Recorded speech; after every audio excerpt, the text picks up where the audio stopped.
Welcome to Commerce Media Matters, your go-to podcast for unpacking the world of commerce media. Here, we catch up with industry leaders on news, research, insights, perspectives, and everything in between. Hi, I'm Paul, Chief Growth Officer at Voodoo. And I'm Nick, founder and CEO at Voodoo. So today we're welcoming back one of the media industry's most original thinkers, Evan Shapiro. Evan's media universe has become essential reading for anyone trying to understand where audiences, platforms, and media businesses are really heading. He has an incredible ability to zoom out, connect those dots, and challenge some of the industry's biggest assumptions. That's right. We caught up with Evan in Cannes early this year, where we explored the creator economy, the changing media landscape, and the future of content. Since then, the pace of change has only accelerated. AI is reshaping discovery, creators continue to challenge traditional media, and commerce is becoming embedded in more experiences than ever before. So today we're picking up the conversation where we left off. And we'll be exploring who really owns attention today, what's happening when AI becomes the interface between brands and consumers, why Fox appears to be cracking the creator economy, and whether commerce ultimately becomes the connective tissue tying all these trends together. So Evan, welcome back to Commerce Media Matters. It's so great to see you again. It's great to be here. I love you guys. Feels like just yesterday we were in Cannes. It was kind of almost yesterday that we were. Yeah, it was. It was yesterday, and we had such an incredible conversation, and you're very generous with your time. There's a lot going on at Cannes. We understand that time is limited, and you have made yourself available, and you've made yourself available again. Did you read what I wrote after Cannes? Yes. About the $305 million setting on fire of cash by the advertising industry, an industry that's shed 100,000 jobs over the last 3 years, I think, or 4 years. To spend $305 million, $100 million just on the beachfront. Just on the beachfront. Yep. $100 million. It's obscene. Like, it's bonkers. And by the way, here's the key about this. The film industry, which, by the way, not the paragon of success all around, but still, what year is it? 80 years plus of Cannes Film Festival? They don't do any of that shit. MIPCOM, none of that shit.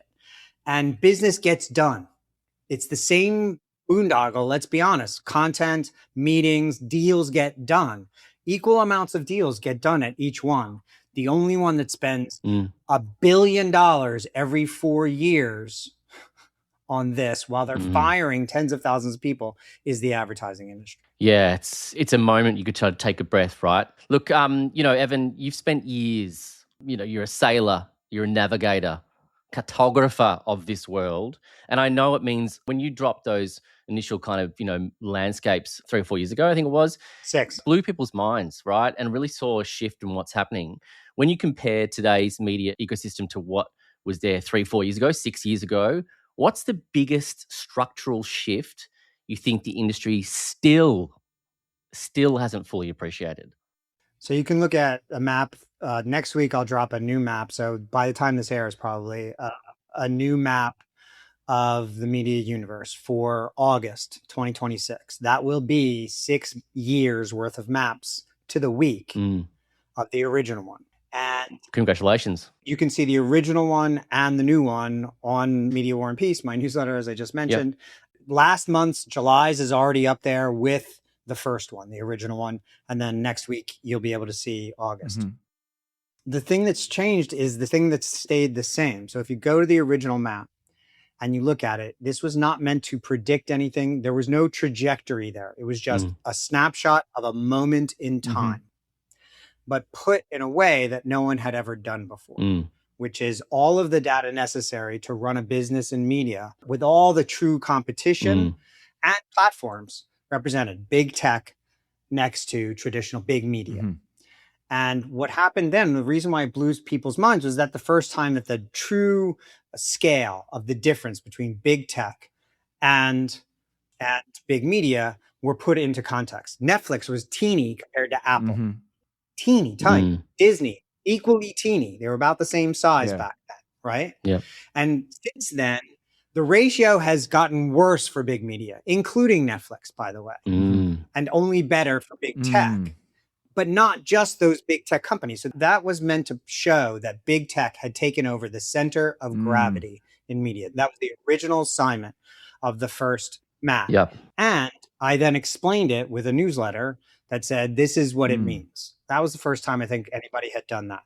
Today, it shows exactly the same thing. Big tech is even more in charge of media because media didn't do the right thing. And the right thing would have been investing the way that tech does. Now, tech may be getting ahead of itself with AI now, but look, they invest long before there's profit. Long, billions and billions, trillions of dollars right now on AI. Yep. And I'm not saying that's exactly right, because that may have taken it to the extreme. But everyone said that about the dot-com era. And by the way, there was a big crash, but then the internet turned into something, didn't it? Yeah, correct. That's exactly it. That's why big tech is taking over more and more control. Let's put it this way. If you include OpenAI, SpaceX, and Anthropic in the media economy, which my new map already does and will again next week, the share of big tech on the map of just total value, the planets are all sized by market capitalization, total value will be substantially bigger than it was 6 years ago. And so the fact that A, that's happening, and B, yes, big media is now aware of it, not only because of my map. The whole reason Ellison, and Zaslav argue for the combination of Paramount and Disco Bros is so that they can compete against big tech. Like I said, was the problem 6 years ago. I actually said it in 2012 on the Huffington Post, but the map recognized it 6 years ago. The problem is even worse now. They recognize that, but they took the wrong lesson away. When you look at the chart I dropped today, which is the pay disparity of big media and big tech between the CEOs and their workers, media is 10 times worse than tech. Really? Wow. Yeah, okay. Yeah. They spend money on the wrong fucking things. And it's not because the CEOs make so much more, which they do by a lot. David Zaslav makes way more than anybody else on that list. Way more than NVIDIA's CEO, Apple's CEO, Netflix's CEO, Amazon's CEO, and a much by a factor of, in some cases, 10-fold worse disparity to the workers at that company. Part of it is because he makes so much money, but part of it is so does everybody at Google, everybody at Amazon. Not everybody. There's truck drivers there that don't make shit. But most of big tech, most of the people make appreciably more than most of the people in media.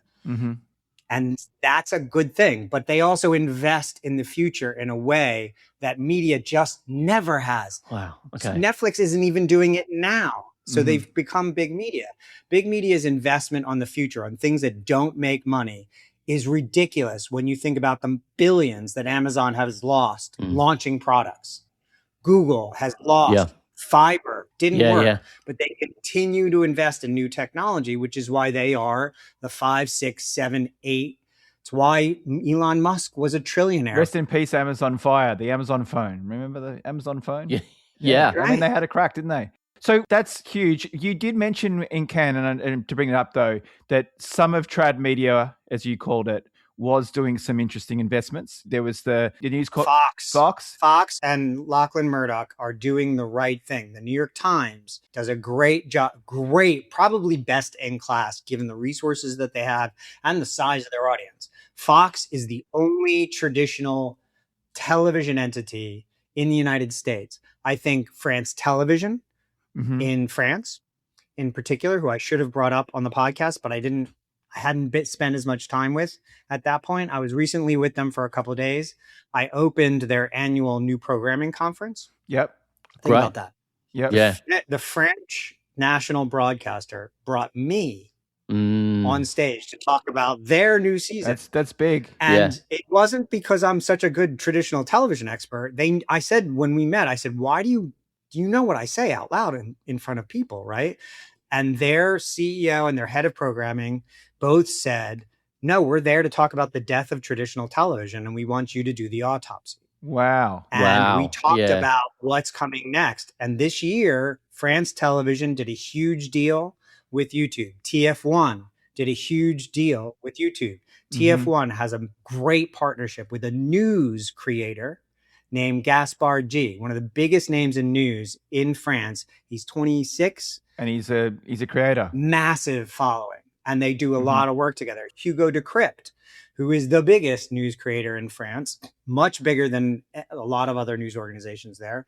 He's doing a collaboration with France Television, a documentary about the United States and North America.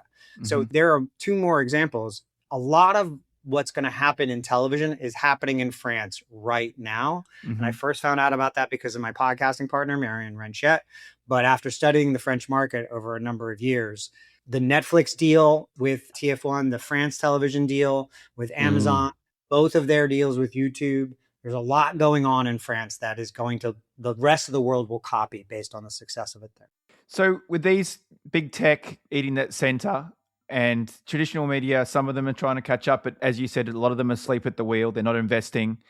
Where's all the attention going? Do creators show up? Are they big enough? Is Mr. Beast actually a planet on your ecosystem yet? Is he big enough yet? Are the creators making a huge impact? Yeah, we did a creator map last fall. We're doing season 2 of the creator ecosphere. Me and Shira, we'll be releasing it this fall all over the world, in Amsterdam at IBC, and then at Jupiter in Miami as well. And you can look at those on my website. But in addition, we recently released something. So the map does talk about scale of audience to a certain extent, but it's mostly resources, value. It's an investment map. Okay. Yeah. Who has the most money to spend on shit? Yeah. If you think about, just really quickly, the reason why I look at that kind of primarily, and it's really changed the shape of economics in media over the last decade, certainly since I've been making this map, is Apple sells way fewer phones than the other formats, Android. Yep. Yep. Way. By a factor of 2. Yep. Yeah. But they're more profitable. Yep. They focus on rich people. They chose an audience and they own that audience, right? Yep. So that's a good lesson for the affinity economy, which is what I talk about now. Recently, frustrated with the gauge and all the bullshit happening at Nielsen right now and the fecklessness of the measurement industrial complex on the planet Earth, we designed what I call the eShap cross-screen index to measure actual deduplicated zero-sum attention on every device out there in 8 markets, US, the big 5 in Europe, Brazil, and Mexico. And we do it by age cohort, but also platform by platform by platform. When you look at cross-screen attention, the total reach skews very heavily towards streaming. So Netflix, YouTube, TikTok, traditionally in the upper halves, but so is Disney Plus. Specifically, Disney is number 2 to YouTube for total attention across all screens with all people 13 or older. Gotcha. Right? But the data really divides at 50, age 50. So 50 and younger and 50 and over. 50 and over. So for example, 2/3 or more of Disney's, Fox's, Paramount's, NBC's audiences, Facebook's, are 55 plus. And when you take them out, the number 1, 2, and 3 are somewhere around YouTube number 1 by far, TikTok number 2 in most territories. This is 50 and younger, right? Not kids, but adults and younger. No, exactly. Adults. Yeah, exactly. Yep. Yeah. And then when you go further, TikTok under 34 in many territories and under 24 in almost every territory is number 1.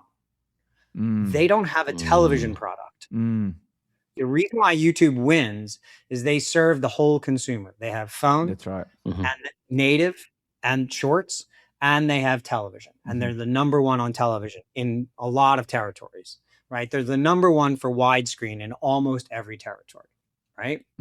But TikTok takes over people under 30, really, across these 8 regions without a television product. That's the attention is. That's where the attention is going. That's where the eyeball. We did a simultaneous survey with MX8, and they're a great, great survey company. They can get real humans to answer surveys in a very quick period of time, nice large sample sizes, really amazing, short period of time at reasonable prices. We've surveyed all 8 of those regions and 3 more coming soon. And for all humans, 60% of video usage is on phones. Yeah, of course. Yeah. The majority of video usage and media usage, but specifically video usage, is on phones. Under 55, it's like 2/3 of all video consumption is on phones. When we ask the same people, what were your top 3 places to watch television? For a lot of the world, bed is number 1. Like bed and couch vie for number 1 and number 2. Number 3 is at work. Yep. Number 4 and 5 are in travel, on a plane, on a bus, In transit. Yeah. Yep. or on the toilet. I feel like the toilet one's right. Actually, I'm not to give too much away, but yeah, absolutely. That's one of the toilet. Wash your hands and your screens, people. Yeah. For Gen Z, toilet is number 3 after bed, couch. Oh, toilet. really? Yeah. Yeah, and in the US anyway. Yeah. So you have to think of the whole consumer. I watch Saturday Night Live on the toilet with my phone in my hand, clip by clip. That's how I watch Saturday Night Live these days. So you talk about the center of gravity, right? You said it at the start. I think that's a really interesting phrase, center of gravity. Where is the center of gravity now? And is it a black hole? Because you've got attention there, everything happening, because it's moving from the power of the brand equity, attention. It's moving from the old big, the big Hollywood names, the big signs above the theaters to individuals. Like you just said in France, right? You've got some of the two of the biggest news producers are individuals, creators. Is it shifting? Is it fundamentally we're seeing this massive move from those big old rusty signs? So I'm going to give you the quickest answer I can give because I've been long-winded on this podcast so far. So the center of gravity is in the consumer. Period. Yeah. That's just the truth. Everything kind of stems off of that. And that happened a number of years ago, really around the first map, to be honest with you. And every day since then, as exemplified by the latest map, the power shifts more and more. The center of gravity shifts more and more to this thing in the consumer's hand. Let me ask you both a question. Do you have a smartphone? Do you own a smartphone? Yes. Of course. Yes, Evan. Which you both own, you both own an iPhone. You both have iPhones, I imagine. Yeah. Correct. Yeah. Proving my previous theory. Yeah. Then secondarily, absolutely. And for people on the pod, I'll tell you what the answer is. Raise your hand if your phone is the first thing you touch in the morning. Yeah. Secondarily, is the phone the last thing you touch at night? For most people, that both of those things are true or true-ish. So the reason is not video. The reason is this is the remote control of everything in your fucking life, right? So not just your media, which it absolutely is. Podcasts, newsletters, video, social media, email, text, the whole 9 yards, but also your healthcare, your education, your mortgage, your banking, everything happens via this device. And that's because it's your remote control. And consumers do cede a lot of control through T&Cs and kind of nefarious practices. There was a period recently where Mark Zuckerberg started using everybody's images for AI reproductions without really telling anybody. And everybody basically pushed back. Again, he didn't get in trouble. So, that's another great example. They run fast and break things. Media takes their time and, has a drink. Exactly. What's interesting is they were the disruptors. Everybody who's made a fortune in TV today made their bones in some form of pay TV over the last some number of years. They were the disruptors. CNN was the disruptor. MTV was the disruptor, right?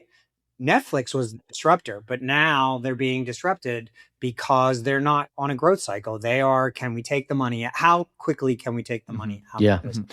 So with the big tech, as you said, with the investment, is the investment correlating to where the eyeballs are going? So if we're thinking about it through... For the big tech folks? Yeah. Like, are the people that are spending the most, are they grabbing the most time? Like, is TikTok, as you said, who are innovating, particularly at the lower level, are they spending the most? No. They're spending the best. Spending the best. That's what I wanted to unpack. And how does trad media fight back? Until very recently, that was also true of Google. They have started to drink the AI Kool-Aid. And so they're too going, I think, a little extreme on their current investment track. Right now is disproportionate to anything we've ever seen before. Now, we said that around the dot-com bubble crash. But crucially, two things. The bubble popped and it crashed. This is going to pop. there's going to be a crash. That's going to happen. Absolutely. No question about it. And by the way, it's going to be a really bad day for the US economy, like really bad. Yeah. 40% of the stock market is represented by those stocks. 66% of GDP growth in the United States is currently tied toward AI investment, including these massive data centers. So that's going to be a really bad day for everybody. He really is. Like Yeah. Michael Burry. Yeah. But on the other side of it, we still use email. And that's a really good analogy here. We use email. We don't pay for email. The first business model around a technology is usually wrong. Now, search was right, but almost everything else was wrong. Email is right. It just has to be free. So it's the same thing in AI. Like the current revenue models are meaningless. And I mean meaningless. They don't work. No one thinks they work. No one can prove they work. No one can show actual performance that shows that they have a possibility of ever working. And yet the US is currently investing $3 trillion into AI infrastructure, 1.5 trillion on the books, 1.6 off the fucking books. We can't even see it in their earnings reports.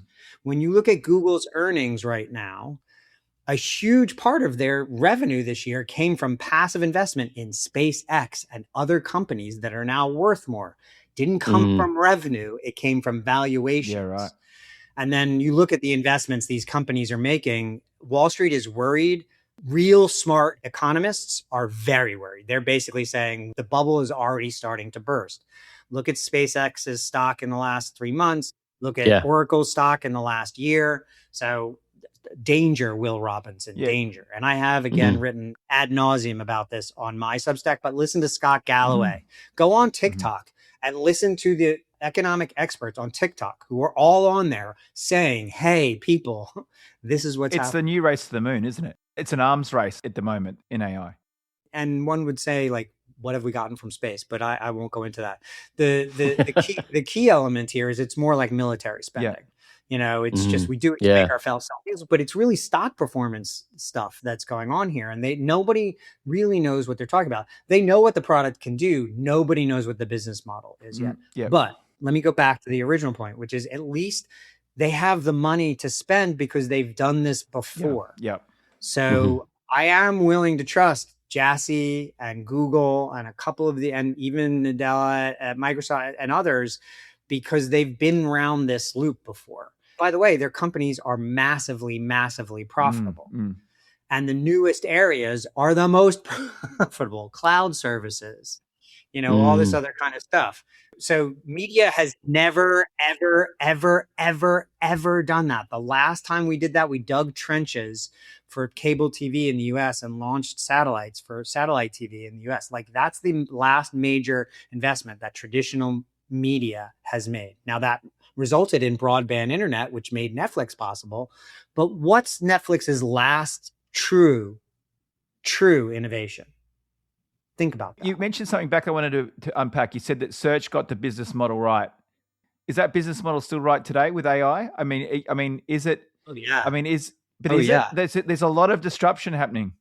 Disruption of search by AI is what you're saying. Yeah. That's why Google makes their own chips.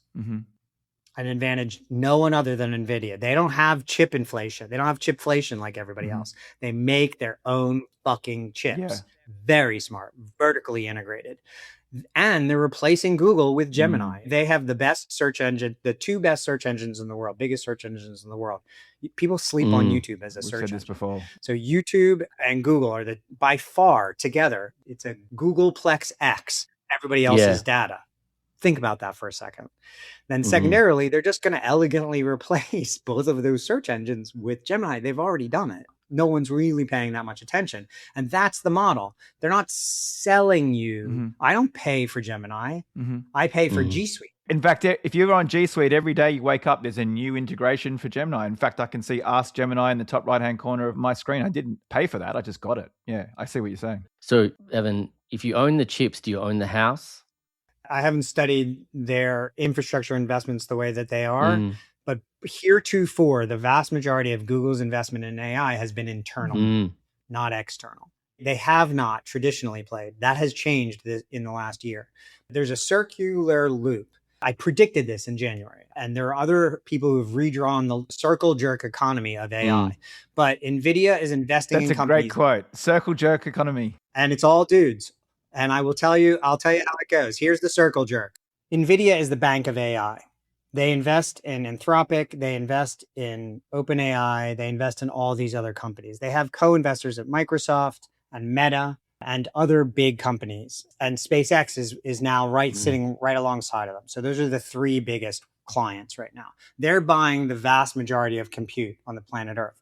They then go make commitments back to NVIDIA for chips and to Oracle for compute power. And to all these other places. This is all wound in something called Project Stargate. Yeah. The day that OpenAI, because they don't make money. Let me just make sure everybody understands this. OpenAI doesn't make money. Sam Altman is a liar, and they're never going to be profitable. That's going to be the pets.com of AI. Oh, that's such a good call, the pets.com. And here's why. The day that OpenAI can't fulfill their order for compute to Larry Ellison at Oracle and NVIDIA for chips and Microsoft for cloud service and Amazon for whatever, right? The day that happens, the whole circle jerk explodes. Domino. all this paper valuation that Larry Ellison's personally lost $220 billion in his own fortune in the last year. Oracle's down 60% since a year ago. And there's a reason for that. They're invested in these massive data centers, the biggest buildings you will ever see that are completely horizontal, right? The business for that isn't supposed to come until the middle of next year, right? That's when it starts coming, right? And then it plays out. This is all part of this circle jerk economy. What was supposed to happen this year for OpenAI that didn't? Not sure. You tell us. The IPO. Right. That was going to make them worth $1 trillion. I was going to make them a very valuable company, right? And so now suddenly that's not happened and that cash ain't on hand. Here's another good one for you. SpaceX, one of the other biggest clients out there. Their lockup period ends tomorrow. They had a good earnings call today, but their lockup period ends tomorrow. And thousands of shares of SpaceX is going to flood the market into an already down market from IPO. These are linchpins in 40% of the American stock market. When they take hits, they're going to wind up taking us all down with it. So we're teetering on the brink, which is really, really horrible to think of what can come of that, right? And we're talking about the center of gravity, what pulls in this, areas which are strength. We think this overarching big tech kind of circle jerk is going to explode on itself. Sorry to bring that back. Let's pull this back into maybe someone that comes from a space which is somewhat Teflon, right? Let's bring this back to Lachlan Murdoch. Because my question is, he's made some really interesting decisions around purchasing, really like the smart thing around, the Red Seat Ventures investment in Whale, like that really smart, just kind of getting there on the creator side of things. Let's talk about that and what he's doing differently, but also when this implosion happens, where is he sitting and where's he standing? Is he the last man standing? Does media stand with him? The whole economy is going to take a hit. So, advertising will get hurt and that will hurt Fox. But generally speaking, when you look at each one of these investments, Roku is the last one, right? So, and this is a whole out purchase. So this actually changes the company. Yeah. They go from being a broadcast company with cable offshoots and sports and things like that to being a technology company. Roku is much more of a technology company than anything else. And Anthony Wood would tell you that. And it's surprising that they convinced Anthony to sell. He's resisted for years. And I still think they got Roku for about 1/3 less than what it's worth. All right. Wow. So, but it's a pretty interesting and kind of limited technology.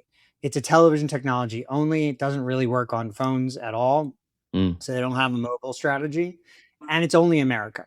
Now, that hasn't hurt Fox writ large. They do really well, and selling the studios to Disney at the top of the market was a brilliant move of Rupert's. Yeah. This all pains me to say this out loud, but but Lachlan has proven to make a very sound series of investments. All the creator investments, Red Sea, Whaler, Holy Water, Tubi, which is turning out to be a brilliant acquisition. Very good price on that, ultimately. Terrific team that he lets run that place, and they're crushing. They had their first profitable quarter, I think, last fourth quarter, and they're tied into the creator economy really, really well. Brilliantly run by Angelis Sud.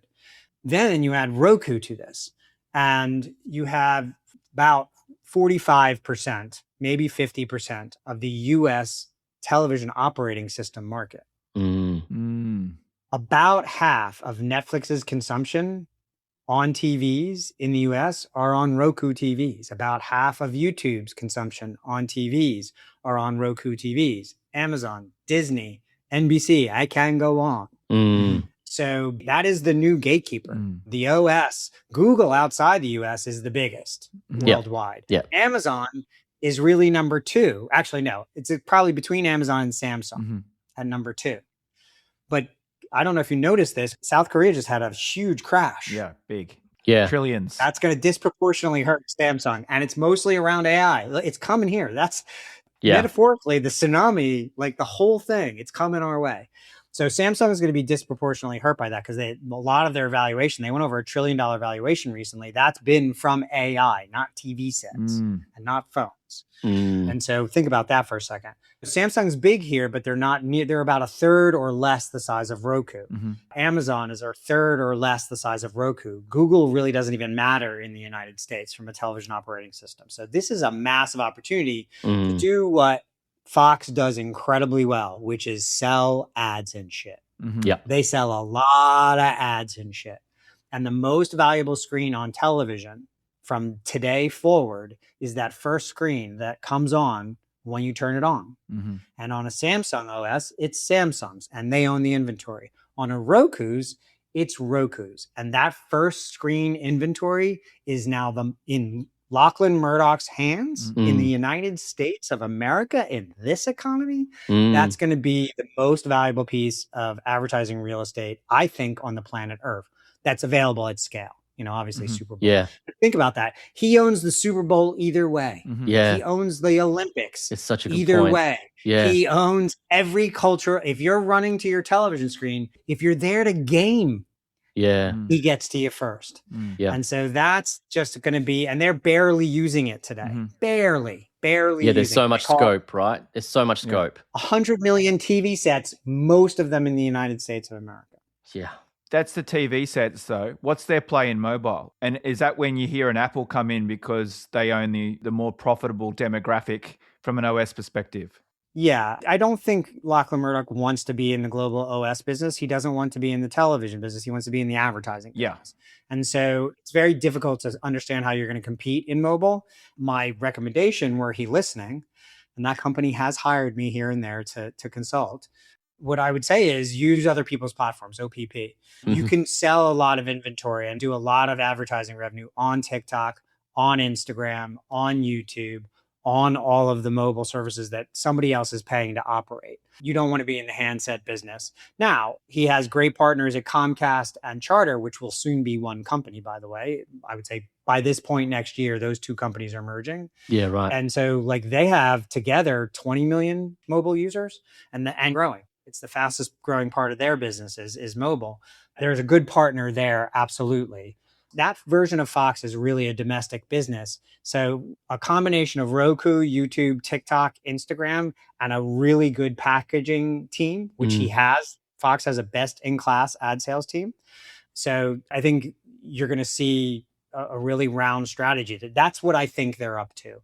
Reading from the outside, frankly, not being told anything in particular. Let's switch tacks a little bit. You know, we're Commerce Media Matters. We're talking about how to create commerce from content. You talked about Fox being about ads, but if we think about, you know, these big emerging ones, the TikToks, the mobile device attention that we've talked about, AI has been saying, you know, I know we've heard your views on, Sam, that commerce and affiliate revenue and those transactional revenue streams might be the way forward for them as opposed to straight ads. Creators, how do they get involved in that? Like, what do you see happening in this space around the commerce media market and retail media and those sorts of things?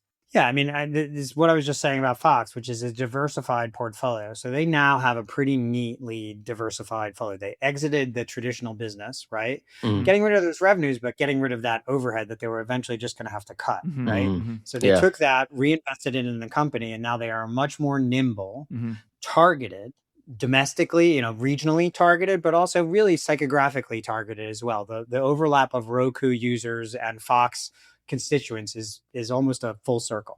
So it's not a Venn diagram. So that's a really round thing, but they have plenty of ways to get to the consumer. Like they're on all the platforms. I think the mobile one is the weakest to your point, but if they lean into distributing and doing what they do best, using those platforms to distribute and sell advertising, they will do incredibly well because they have some of the best properties in the whole world. They have the Simpsons. Well, they don't. Disney has the Simpsons. Sorry. Anyway, but for creators, it's the same thing.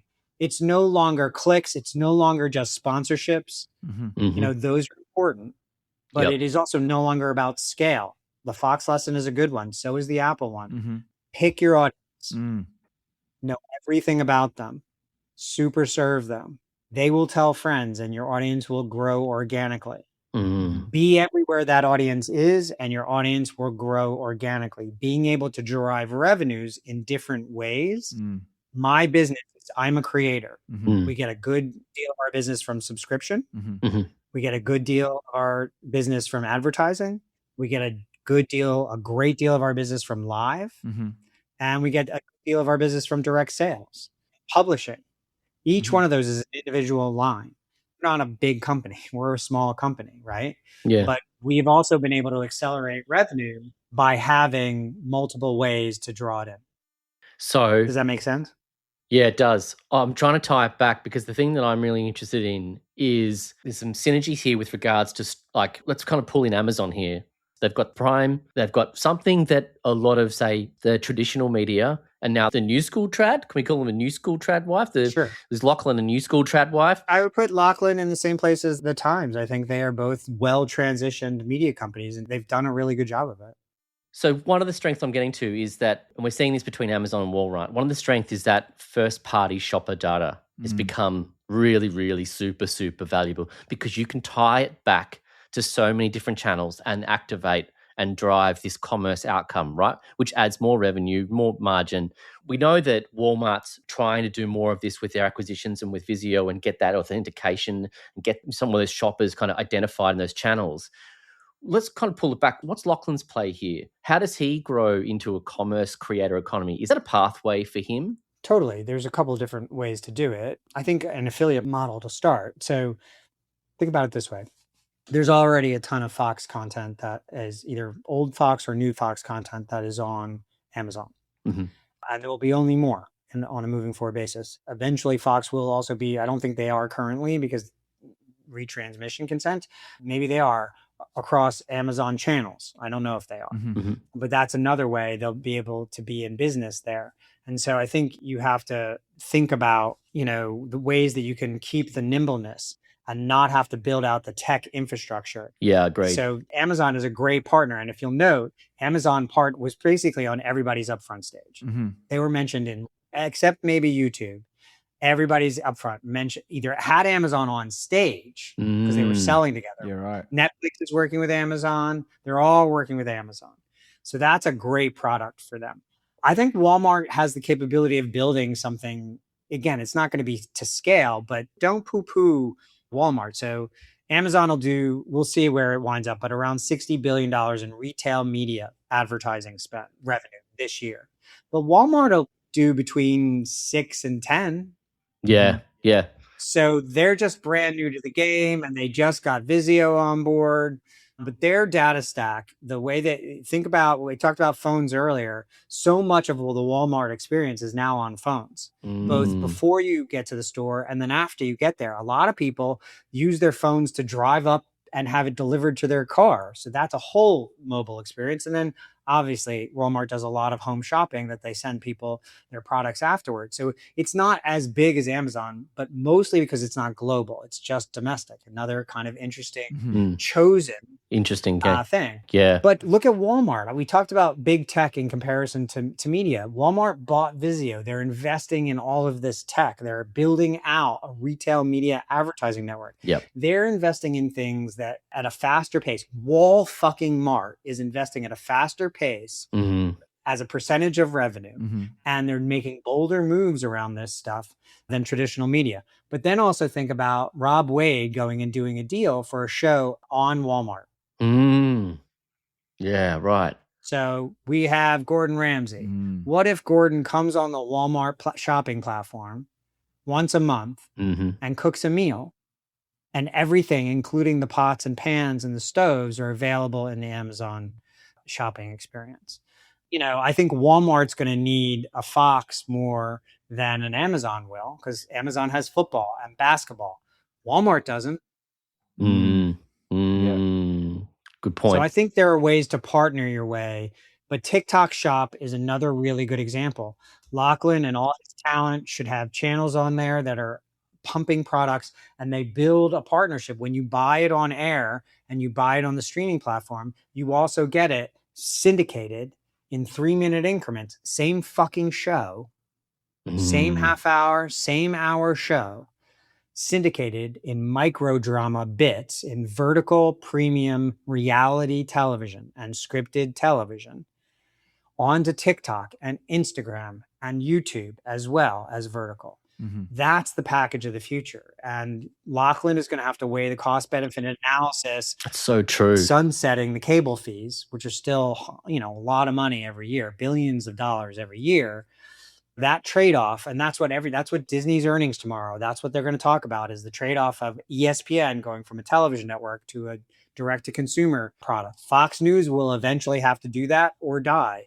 But, those are ways I think he can get into these areas without having to build a Walmart. You're not going to compete with Walmart. You're not going to compete with Amazon. So you might as well lean into that. Yep. Is Walmart doing much in the creative space? Amazon recently, I'm not sure if you're aware, but they changed their affiliate API to be called the Creator API because they know the power of creators. I mean, for me, it's hard to reach me as a consumer now outside the people that I follow. And it's also a trust factor for me. And I think that for everybody, you start to trust these personalities because you subscribe to what they're like and they're like you, or you aspire to be like them. Yeah, I mean, is Walmart equipped to do that same sort of stuff, or is Amazon? I don't think they need to. And here's why. They are shelf space. They are not product makers. I mean, they do have products that have Walmart brands on them, but they don't make them. And Unilever said they're going to have a creator in every zip code. Well, Procter & Gamble probably will as well. Absolutely. And as will all these other places. And as long as they say, go to Walmart, and their affiliate marketing is really their superpower. It's the same thing with Amazon to a certain extent. I can't say that Amazon is the greatest marketer in the world. It's the best product, but it may not be. You know what I mean? Like, they have 200 million subscribers, 250 million members, right? No one cancels.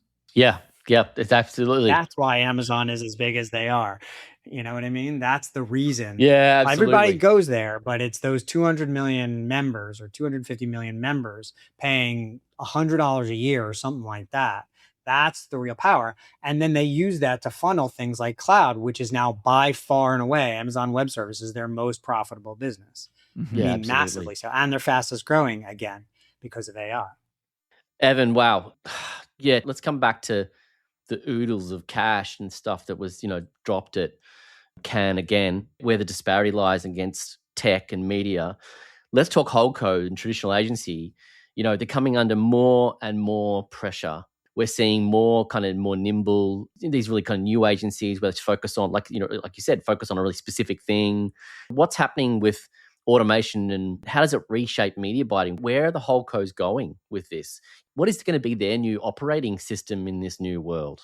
Yeah, it's a great question. You look at Influential being bought by Publicis, and then you see Accenture Song buying Whaler, and there's a realization that their entire thesis has to shift and put creator at the center of it. And my understanding is, that's a big part of both of those moves. Meanwhile, Omnicom bought, like, Yeah. I don't know what makes sense there. Like, and John Wren makes appreciably more than a lot of the 10,000 people he just laid off. So if he got laid off, he'd be fine. But the only excuse for combining those two companies seems to have been layoffs. It's my problem with the Paramount Disco Bros merger is I don't see the investment. Like, great, you want to buy? What's the tech investment? What's the thing that's going to differentiate you? What are you doing here? Yeah. There's no answer, right? And it's not AI because they don't use AI any better than anybody else uses AI. They rent it. They don't have proprietary tech. So I think it's really going to be individual company by individual company. If I had a bet, Publicis seems the best positioned in the world right now by a lot. But that's only because of the standalone holdcos.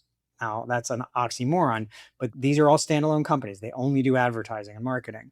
Of those, Publicis is the best positioned.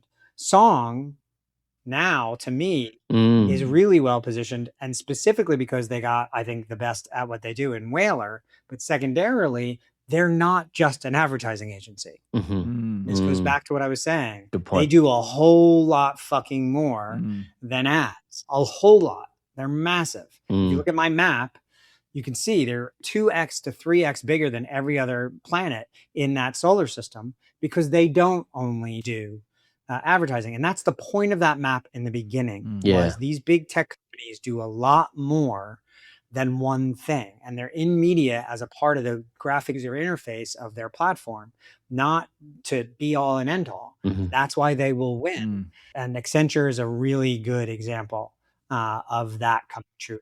So now more than ever, you cannot be a one-trick pony. No.